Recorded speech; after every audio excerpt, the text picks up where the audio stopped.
on this water.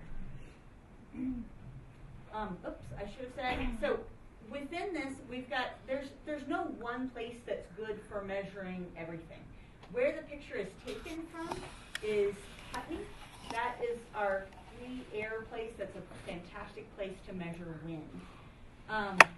Down here in the subalpine below tree line is Swamp Angel study plot. It's a super excellent place to study snowpack. It's extremely wind protected, and we get really good measurements of snow. Right here is our stream gauge where there's a single pour-off point for this basin, and we're able to measure every bit of water that comes out of this basin. So at the kind of catchment level, at the very headwaters, we're getting good information there. And then we have a tower up here in the Alpine. Here's a picture of the towers. Swamp Angel, Senator Beck, just down the ridge from where you can see. Putney, which has been, this is a pre-existing tower from way back in the 70s. It's not technically in the basin, but it's right across the road on Red Mountain Pass. And then that's a picture of our stream gauge. The big deal with these is that they're really integrated. We're measuring lots of different things on all four, well, really all three towers, and then some things are just better sites than others. So we're able to get the kind of data that modelers are really looking for. Of all the places, why would we pick this particular spot? Well, if you're interested in water, these are maps of the upper Colorado River Basin that provides water to, Vegas, Arizona, San Diego, all of it. And if you're interested in water, where we are is a very cold place within the basin, and at the same time, a very wet place within the basin.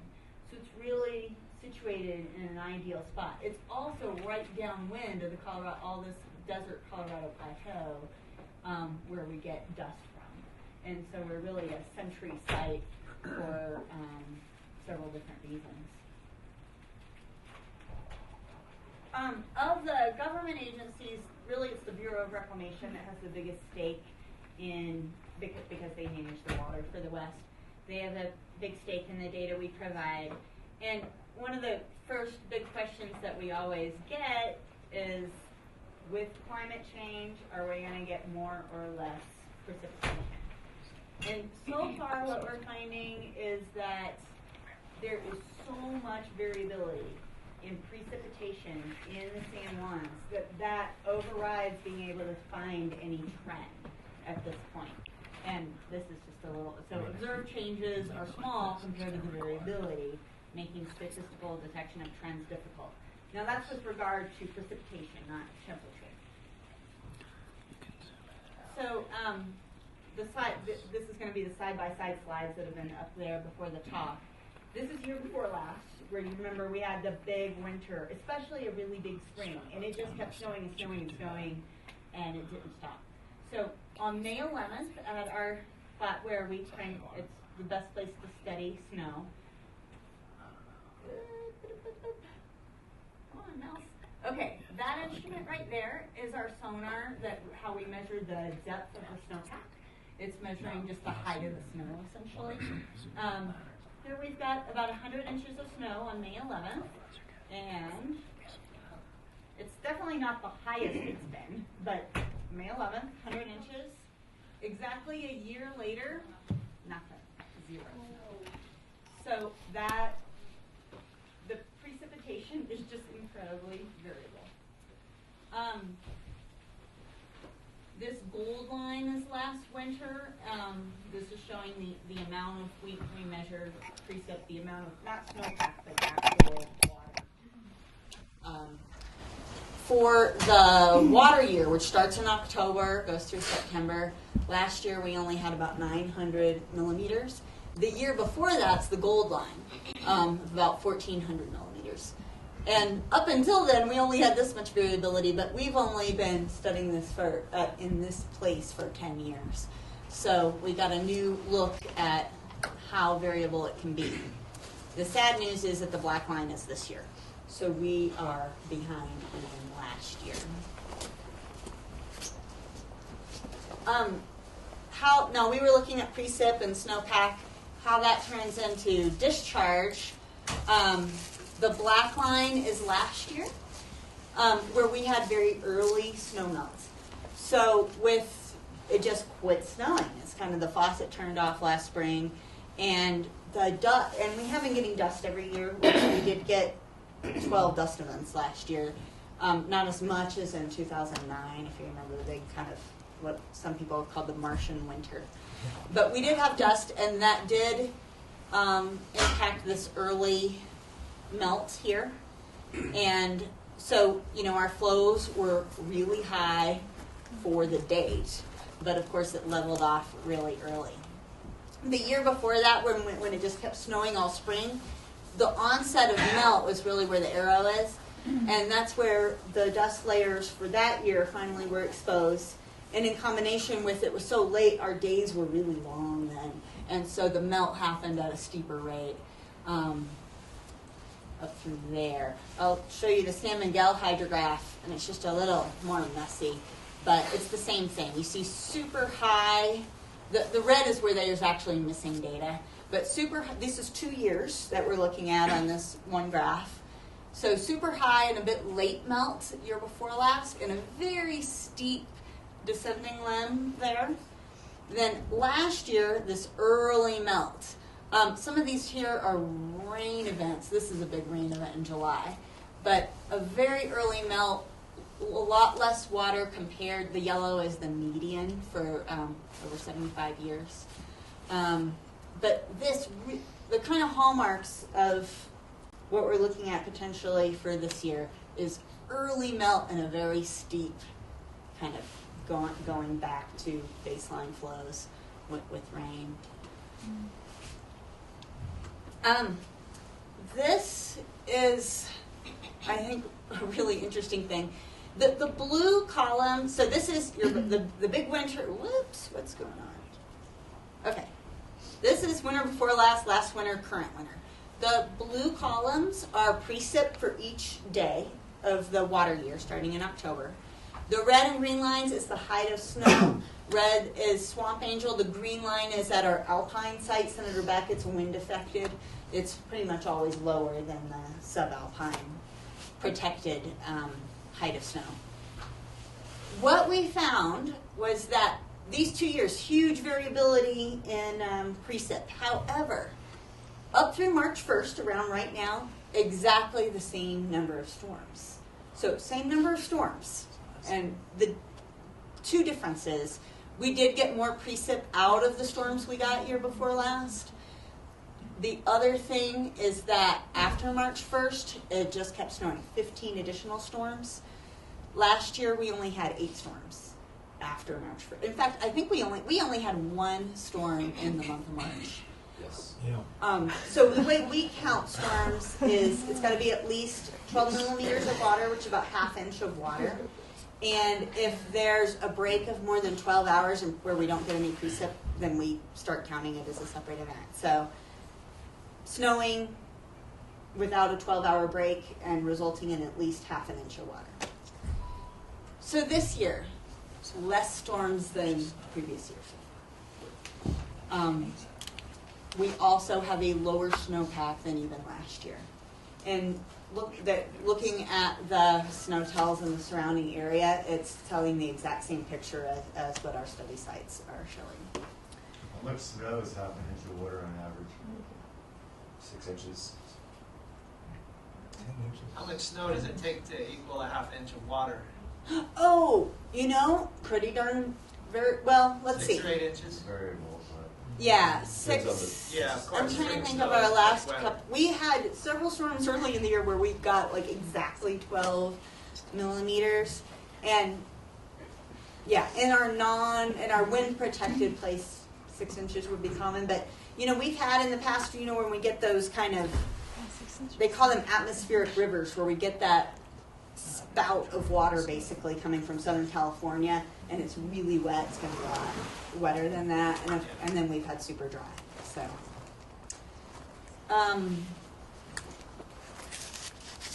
the other thing we need to take into account is wind, and this just shows why it's really important where you measure wind.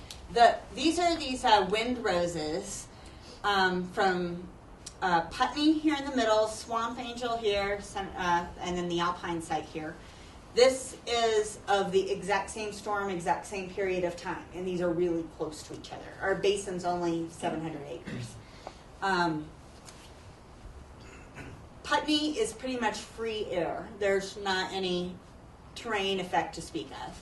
So this is kind of a true picture of the wind that was occurring during this particular storm, coming from the southwest. So what we're doing here is we're looking down on a compass, and the top is north. The black is super high winds, and then the green is hardly anything. Over here at Swamp Angel, really wind protected, just super light winds. Over here at Senator Beck in the Alpine, we get what's called terrain steering. Basically, the mountains right here are steering the wind around on either side. So even though up in the air above the mountains, it's all coming straight from the southwest, the wind we're recording here in this basin right here is appearing to come from the south, directly the south and the west. The thing is, the really, really good place to study wind is never going to be the good place to study snow. So it's really important to have different sites. This is Putney, our good wind site, six winters. The point here is they look the same. There is not a whole lot of variability with wind. Very little. So big time variability with precip, but not with wind. Another way to look at it is, this is also data from Putney, and this is miles of wind for each winter. Right here is our current year. We are a little low compared to the other years. There's not a huge amount of variability. And I think that probably correlates to that we have had fewer storms than previous years. And storms and the amount of wind kind of go hand in hand. With the wind, the dust. This is from the top of 13510 that you can see right up here. This is Ingram Basin right here going down to Ingram Falls. Telluride's over here. Bear Path, yeah. So what I was always, you look out here, it's like, why is there tons of dust here and not so much over there? The thing is, there's dust everywhere, and on the more northerly slopes, depending on their incidence to the sun, it's just going to take longer for the snow to burn off and get to the dust underneath. There is a little bit of wind variability, but all in all, when you look out there and see all this dust, you're pretty much seeing where the new snow that fell on top of that dust has burned off already. Sad. We run the Colorado Dust on Snow program. It started in 2004 with an NSF grant that allowed us to put radiation instruments onto our towers. That's really important for understanding incoming and then reflected radiation. Where the whole program is based is this great big star, which is pretty much Telluride, except that it's just over the hill. And then we do these 1,000-mile laps every spring. We'll start 1 week after next, where we try to capture the height of the SWE, the height of the snow water equivalent, and monitor all the way down to the end of the snow melt. We're looking for how much dust is exposed and when it's exposed, and then we do reports to pretty much all of the water districts in the state of Colorado fund this program, as well as Denver Water, City of Grand Junction. They're all needing this information because the agency that does the forecasts for the Colorado River flows, their program does not take dust into account. And the dust can make as much as a month difference in the timing of the snow melt. And there's also been research done at our site and modeling throughout the upper Colorado basin that shows that the whole yield is less because the melt's happening earlier. They're just getting less water down at Lee's Ferry, for example. Yeah. So I think that paper, I forget if it's between 3 and 5% difference in the amount of water. And that's huge when we've got to allocate this water to all these different states, et cetera, et cetera. What I keep doing. Okay, so if you've dug a snow pit the past few years, you find these dust layers. This one's at our Swamp Angel site, and we can clearly see the different events for this year. This was the biggest dust year that we've recorded, the 09 year. Over here at Senator Beck, these two pits are a couple days apart. Because this is a wind-affected site, there's been a lot of snow redistribution, and it just turns out that these 3 dust events ended up being merged in this pit. So, depending on lots of different factors, the dust looks different in different pits. But what happens? So the typical dust thing is the prefrontal winds. First of all, it's coming from the Colorado Plateau. There's a very small amount of dust that's coming from Asia or even the Sahara. Teeny, tiny, tiny amount, not to where we could see. So this is Colorado Plateau dust. It's the result of disturbance, but we don't know which types of disturbance are contributing more than others. But typically, before the precipitation starts out in the Colorado Plateau, it's dry and you get those prefrontal winds. They bring the dust in, and then it's very often followed by clean snow right on top of it. So if this happens at night or early in the morning, you might not ever see the dust unless you dig down. Then it happens again and again and again. And it's pretty typical for it to start sometime in March. So far this year we've had 2 events, and that's pretty normal. There was one at the very beginning of the season. It's pretty common. We had one in February. So what happens in the spring is that the snow melts and the dust basically all comes to the top. And it makes the surface dirty, and it makes the snow melt a whole lot faster because it's absorbing all that solar radiation. And that makes the snow melt much, much faster than if you raise the temperature 5 degrees. It would make very, very little difference compared to changing that color of the snow. So Chris Landry, the director, spent years writing all these technical papers and describing dust on snow. And then he took this picture one day, and it pretty much tells the entire story. This is late in the spring of 09, and all the dust has come to the surface. Then we get a little snowstorm, little white snow on top. This roller ball falls out of a tree and rolls down, and at that point, the snow level is right at that line. Within 2 days, the new snow is burned off right here because this is a more northerly facing one right here. And so this is burning off really fast, and this little white snowball is shielding the snow under it. So this is reflecting tons of solar radiation, and this one is absorbing it. And that's pretty much the difference in snow melt rate right there from if you have white snow or not. This is that same year, the Rocky Mountains, really dirty. These are little clouds over here, and if we didn't have dust, the snow would be this color. So that's the color of snow without dust. Tops of the clouds there. Telluride. Oh, confused. Anyway. Where am I? Anyway. Yeah, right there. Okay, there. It's awful. Yeah, I had to go north. So one of the things that we do is track each and every dust event since 0203, and it kind of looks like we have this trend towards more and more dust events. These first few years we were still figuring out, there's some minor dust events that we probably didn't catch these first couple of years. So that's why we've got these things grayed out. We're not 100% sure that we didn't miss a dust event. Like I said before, so far this year has been pretty par for the course. We had this this early dust event in November, that actually in many places melted off. It's, if you dug a snow pit, it's not there anymore because it melted before we had that long period of time with no snow early in the season.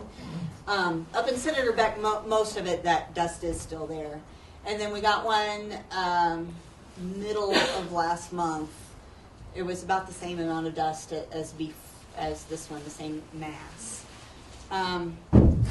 We, for reasons I'll explain later, we fully expect to get more dust. It will come. So, and as you see, we get, April is the month, well, basically all spring with all these storms. As long as it's dry in the desert and there's some place where there's disturbed soil, we're going to get it.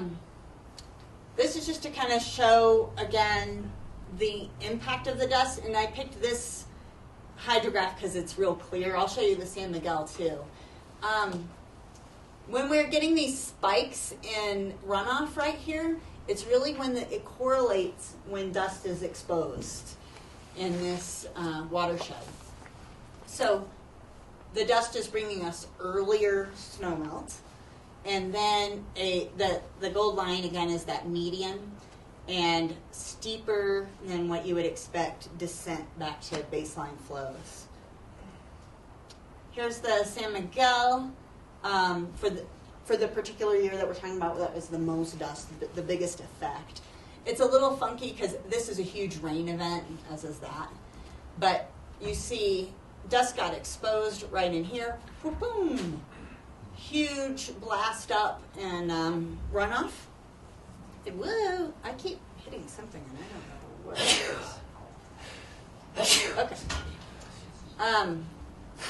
So basically, what they call the center of mass for all the water comes earlier and drops off faster. Although this one's funky with this huge rain event. So we do study other stuff besides dust. We've built the study site not specifically to study dust, although that's been our major project. But we've got all the things you would expect in a weather station: precip and temps and wind.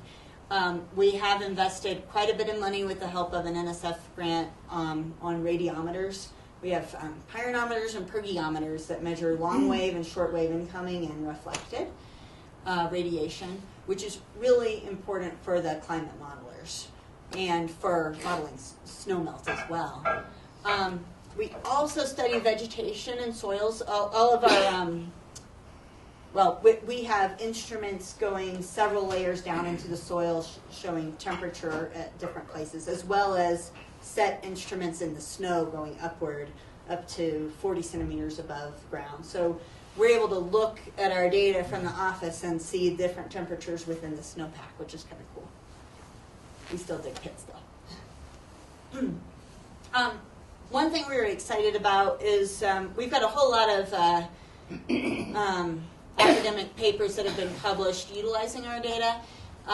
One of the recent ones, there's been some more since then, but this one by Naoud and Miller, they're from Rutgers and Columbia, used our site along with a couple of others around the globe to look at climate change in relation to the change in the amount of water vapor. So if we get more water vapor, they're showing that our mountains will be quite a bit warmer. And this was a little bit different approach from most of the climate change papers strictly look at air temperature. And this one took a different approach, which was pretty interesting for a lot of scientists. We do study the vegetation, even though we're the Center for Snow Studies.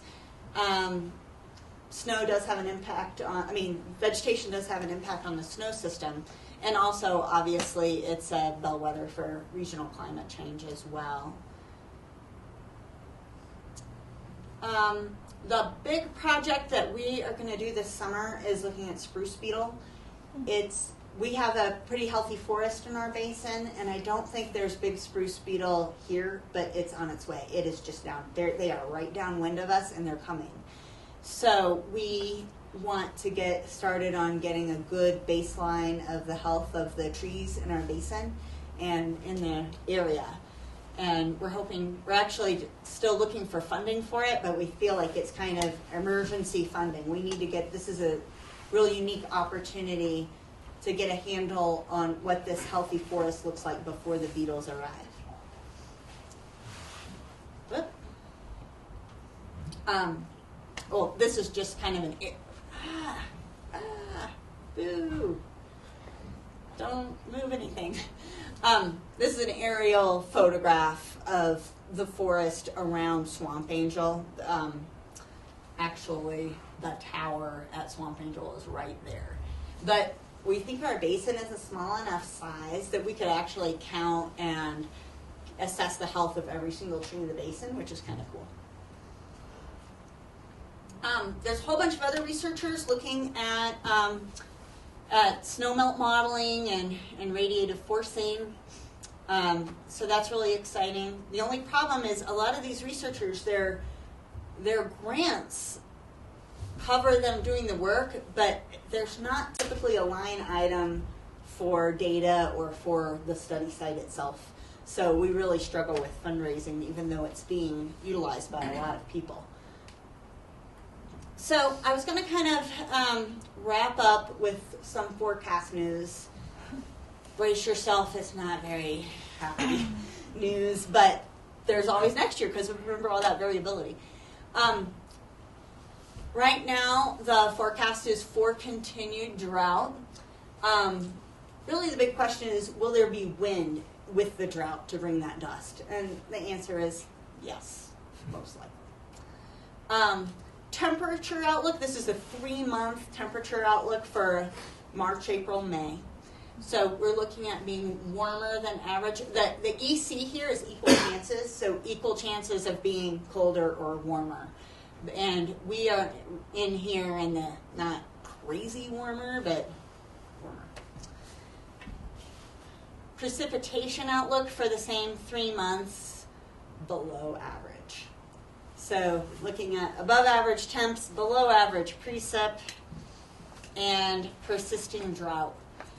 Last month, they had this map showing some improvement in parts of Colorado, and they dropped that out for this most recent map, which is sad. And then to put that all in perspective, remember that this black line, this is precipitation, is below even last year. And I think I said this before, that this is coming from Swamp Angel, but when we look at all the Snowtall sites and other sites, this is the story for us in this whole region. Where this combined with that long-term forecast, which remember, they don't always get right, so there's some little bit of hope there, but I think we do need to just be prepared that it is extremely unlikely that we're going to catch up. We're in March now. We will obviously get more snowstorms, there's no doubt about that, but we're unlikely to catch up water-wise. And what that's probably going to mean is calls on water down the San Miguel, and Uray had big calls on water last year. Those calls will probably happen earlier this year because last year they were just coming off of that great big year. So reservoirs were full. Reservoirs are low, and then we're getting another low year back to back. So I think probably the cities in the Front Range will have a pretty hard time this summer. They'll have water restrictions and all of that. We do have, our website is snowstudies.org. It's got a whole ton of information. You're welcome to look at that. You can email me with any questions. One of the cool things we have is if you click on data on our website, you can look at the latest data. So skiers around us really often look at Putney. If you ever want to go to Silverton Mountain, look at Putney at the wind. It's right, Silverton Mountain's right downwind from Putney. You want to look at snowpack, that'd be Swamp Angel right here. You can look at it hourly or the 24-hour data. And then we also publish the entire season's worth of data each season. And I'm happy to take questions, start a discussion, whatever you want. So you had a dust on snow site from Del Norte, and that's on the leeward side of the San Juans, right? So Del Norte's over in the Rio Grande. yes. And our dust on snow site isn't there, but that's one of the hydrographs that we Oh, look at okay. for the Rio Grande water I district. thought you had a slide up about. I did. I had a dust, and yeah. do they see a lot less dust on snow on the leeward side of the San Juan since it's not directly facing the plateau? You know what's Or does it interesting carry- is when we started this, we did not know if right here Senator Beck Basin would tell the dust on snow story for the whole state. Right. It turns out it really does. There's not now from of all of our sites, Park Home, which is up basically near Crested Butte, near Taylor Reservoir up there. That particular site gets the least dust of all the places, but I think it's more about the way it's protected in there. But we look at dust on Wolf Creek Pass and Spring Creek is what I'm thinking of. Spring Creek Pass, they're all over on the Rio Grande. And we see the same dust events at all these places. Now this year, the dust event we got at the beginning of the year, it seemed to be everywhere all over the state. The one we got in February was a more limited dust event.